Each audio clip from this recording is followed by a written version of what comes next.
정의당이 대선과 지방선거에서 잇따라 참패해 대안정당으로서 위기를 맞았다는 평가가 많습니다. 이런 가운데 정의당 부산시당이 새로운 지도부를 선출했습니다. 투표 결과 현 위원장 연임으로 다시 김영진 위원장이 부산시당 혁신을 이끌게 됐습니다. 김영진 정의당 부산시당 위원장 저희 스튜디오에 모셨습니다. 네, 위원장님 어서 오십시오. 반갑습니다. 상황이 그렇다 보니까 축하드린다는 말이 어울릴지 모르겠습니다만 어깨가 무거우시겠습니다. 91.1%의 득표율입니다. 뭐 압도적으로. 일단 소감 좀 들어보죠.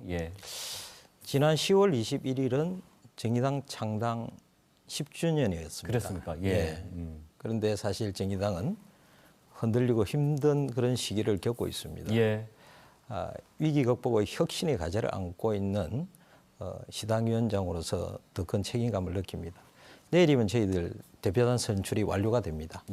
새롭게 시작되는 지도부가 당 혁신과 그리고 더 시민들에게 다가갈 수 있는 그런 정의당으로 만들도록 최선을 다하겠습니다. 기대가 많이 있는 듯합니다. 그리고 좀 시간이 지나긴 했습니다만 3월 대선과 6월 지방선거 때요. 이렇게까지 정의당이 지지율이 무너졌나 싶을 정도로 참패를 했습니다. 그리고 맞습니다. 여러 가지 아쉬운 부분들이 지적이 좀 됐거든요, 그동안. 어떻게 좀 원인을 분석을 하셨습니까? 뭐 한마디로 많이 부족했다. 그렇게 생각을 합니다. 이게 부산만의 문제가 아니고 전국적으로 그런 평가를 받았거든요. 그래서 거대 양당이 그런 정치에 대해서 불신이 만연한데도 정의당이 대한 정치 세력으로 시민들에게 신뢰를 받지 못하는 이런 부분에 대해서는 대선과 지방선거를 통해서 나타난 결과에 저희들이 겸허히 반성해야죠. 그 성찰 속에서 새롭게 만들어가는 그런 노력들이 저는 필요하다고 생각을 합니다. 내부적으로는 당 혁신에 대한 부분을 모두가 공감하고 있을 테고요. 맞습니다. 그렇죠. 지금 당 지도부 새로운 대표를 뽑고 있습니다. 김용기 후보와 이정미 후보가 지금 경합 중이죠. 내일 결과가 나옵니까? 내일 6시에 결과가 나옵니다. 그렇군요. 자, 지금 이정미 후보 같은 경우는 뭐 그냥 직접 얘기를 했어요. 재창당 논의를 하겠다라고.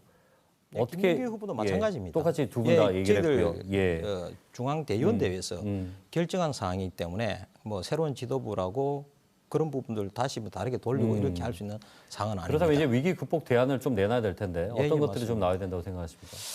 그러니까 7기 정의당 지도부가 시작을 하면서 제일 첫 번째 일이기도 하고 또 가장 큰 책무이기도 하죠. 그래서 먼저 10년의 정의당을 정밀하게 분석하고 또 시민의 눈높이에서 냉정한 평가를 해야 된다고 생각합니다. 그런 평가를 토대로 해서 활발한 토론 속에서 재창당을 만들어 가야 되는데 가장 중요한 것은 지금 시대의 흐름 또 이 변화에 맞출 수 있는 당의 강령, 당규 또 필요하다면 당명까지 그를 바꿀 계획입니다. 당명도. 근데 그 속에서 가장 중요한 것은 무엇보다도 일부 지도부가 견인한다든지 또 활동가 중심이 아니라 전 당원의 의견을 어떻게 수렴할 수 있느냐 이런 구조를 가지는 것이 중요합니다. 정의당 내부에서조차도 기득권이라는 얘기가 나오잖아요. 이제 그걸 다 버려내야 되는 것이고 그 선거 기간 동안에 정의당 정체성에 대한 부분을 계속 국민들이 의아해했거든요. 정체성이 과연 무엇이냐, 정말 진보 정당의 모습이 어디 갔냐, 여기에 대한 부분도 인지하고 계십니까? 그렇기 때문에 저희들이 전당적인 토론을 진행해야 된다는 것이죠. 이끌어왔던 지도부들의 그러한 부분에 대해서 냉정히 평가를 하고 또 앞으로 미래에 대해서는 어떻게 갈 것인지 하는 부분들을 정확하게 해야 될 것 같고 또 한편으로는 또 정의당을 지지하는 분들과 또 우리 많은 시민들의 이야기에 어떻게 전체적으로 수렴을 잘할 수 있느냐 이것도 하나의 또 관건이라고 생각을 합니다. 정의당 지지율 뭐 5%, 10% 숫자가 중요한 게 아니거든요. 진보 정당으로서의 그 존재감 자체였거든요. 그런 부분이 참 아쉬운 것 같습니다. 위원장님 어떻게 좀 부산시당 2년 동안 구상을 하고 계신지 듣고 싶네요. 사실 저는 지난 2년 동안은 내실을 다지는데 중점을 뒀습니다. 그래서 많이 부족했죠. 부산시당이 무엇이 부족한 것인지 또 어떤 것을 보완해야 될 것인지라는 부분에 초점을 두고 2년을 집행을 했습니다. 그리고 또 앞으로 또 전당적으로 혁신이 이루어지니까 거기도 발맞추어서 부산시장도 함께 또다시 점검하고 내용을 만들어가서 더 시민 곁으로 다가갈 수 있게끔 예. 그리고 시민들의 또 소외받는 자들의 삶의 현장에서 같이 하는 그런 정당으로 태어나기 위해서 알겠습니다. 노력하겠습니다. 자, 지금 이번 정권 들어서 탈핵 정책을 예로 들자면 완전히 뒤바뀌었습니다. 예. 고리원전 2호기 연장 그리고 고준의 방사성 폐기물 임시 처리 시설과 관련해서 정의당의 입장이 좀 궁금합니다. 여기 대해서. 우리는 코로나19를 거치면서 시민의 건강과 안전이 우리 사회에 어떤 영향을 미친다는 것을 똑똑히 보고 있지 않습니까? 그런데 2호기 내년 4월 8일이면 수명이 다합니다. 저는 당연히 폐쇄해야 된다고 생각을 합니다. 왜 그러냐면은 지금 현재 나오고 있는 방사성 영향 평가서도 너무 일방적이고 부실투성이고 그리고 근거 없는 경제 효과로 사실상 그 박형준 시장은 수명 연장을 찬성하고 있는데 이것은 저희들 정의당 입장에서 분명히 반대 입장을 밝힙니다. 그리고 이 원전이라는 것은 한 번의 사고가 가져올 수 있는 피해는 우리 상상을 초월하는 재앙이거든요. 그렇기 때문에 이 안전에 대해서는 두말할 필요가 없다. 저는 그렇게 생각하고 또 고준위 핵 폐기물 임시 저장소 문제도 그렇습니다. 사실 이 저희들이 영남권을 중심으로 한 원전에서 가장 혜택을 받는 데는 수도권이거든요. 그런데도 불구하고 또 고준위 핵 폐기물 임시 저장소를 말이 임시 저장소지 사실은 연구 저장소 같은데 지금 뭐 그렇게 보는 시각이 많죠. 그런데 그 피해, 그 불안, 위험을 또 부산 시민, 울산 시민이 다 가져야 된다는 것이죠. 이마저도 수도권 1급 체제다. 그렇죠.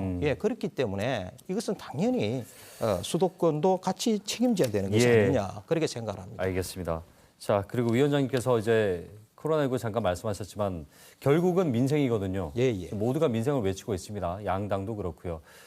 부산 시민들 특히나 이 대기업은 없고 중견기업이나 소상공인이 많다 보니까 코로나19 때문에 이제 극심한 어려움들 아마 가중되는 것들도 있을 거예요. 삼중구로 인해서 어떤 식으로 좀 혁신해 나갈 계획이신지. 사실 지금 부산을 바라보게 되면은 고령화 사회잖아요.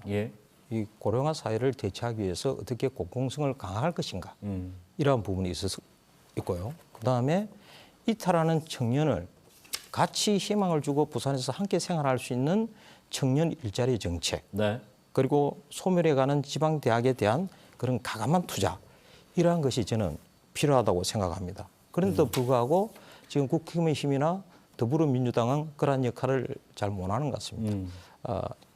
조금 전에 말씀드린 대로 진보 정당의 본연의 모습을 찾아서 그 대안을 만들어가는 정책적 정당, 활기찬 정당으로 정의당 부산시당이 거듭나겠습니다. 알겠습니다. 지금 현재 양당의 갈등 보시잖아요. 이게 이렇게까지 절실하게 싸울 일인가? 민생을 앞두고 정의당 입장이 궁금합니다. 그래서 어떻게 보십니까? 그래서 참으로 안타깝습니다.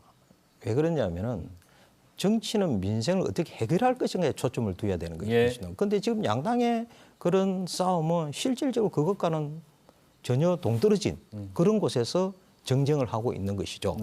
그렇기 때문에 정의당의 그런 역할과 내용이 더 중요하지 않나 그렇게 생각을 합니다.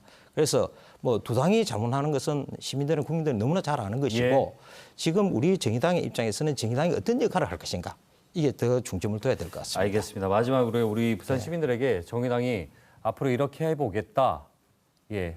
못하신 말씀 들어보겠습니다.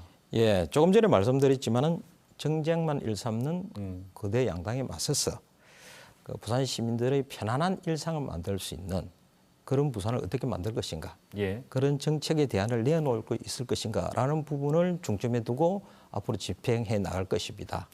그런 약속을 좀 드리고요. 그리고 정의당이라 하면은 이번에도 SPC 청년 노동자의 죽음도 있었습니다만은 그래서 사회적 약자를 위한 정당, 또 중대재해 없는 그런 부산을 만들기 위한 그런 정책을 만들고 지속적인 실천 활동을 해 나가는 그런 정당이 되도록 노력하겠습니다. 그런 말도 있었잖아요. 국민들의 노동조합이다. 그런 맞습니다. 것들이 사실은 SPC 사태 보면서 양당의 입장이 아닌 진보 정당으로서의 정의당의 모습이 좀 궁금했었습니다. 말씀 여기까지 듣고요. 앞으로 기대해 보겠습니다. 고맙습니다. 고맙습니다. 네, 정의당 김영진 부산시장 위원장과 함께 얘기 나눠봤습니다.